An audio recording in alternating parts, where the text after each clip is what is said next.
Victorian আমলের ঐতিহ্যবাহী Penney ফার্থিং cycle নিয়ে লন্ডনের এক রেসিং প্রতিযোগিতায় ইতিহাস গড়েছে একটি সাইক্লিং ক্লাব।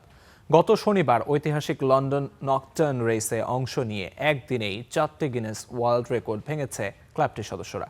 2013 সালে পেনি ফার্থিং ক্লাবটি প্রতিষ্ঠিত হয়। ক্লাবের লক্ষ্য ঊনবিংশ শতাব্দীর ব্রিটিশ সাইকেল সংস্কৃতিকে পুনরুজ্জীবিত করা।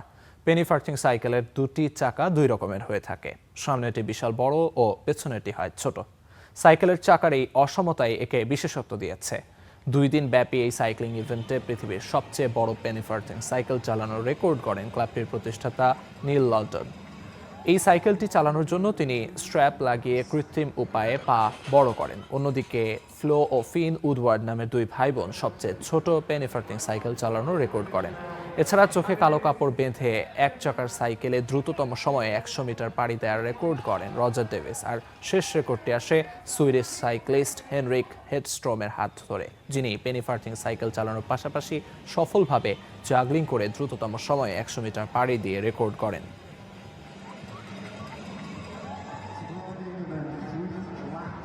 My name is Neil Lawton and I'm the founder and আমি নীল লটন, পেনি ফার্থিং ক্লাবের প্রতিষ্ঠাতা এবং বলা যায় এই সব ধরনের কাজের দেখভালও করি। প্রায় 13 বছর আগে আমি এই ক্লাবটি শুরু করি। ওয়ার্ল্ড রেকর্ড গড়াটা অনেক কঠিন বিষয়। আমার জন্য সবচেয়ে কঠিন মুহূর্তটা ছিল সিটে বসে থাকা, কারণ তখন ভারসাম্য বজায় রাখা খুব কঠিন ছিল।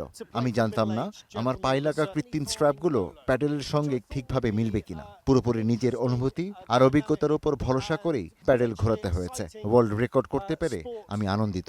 to play for middle-aged gentlemen of us.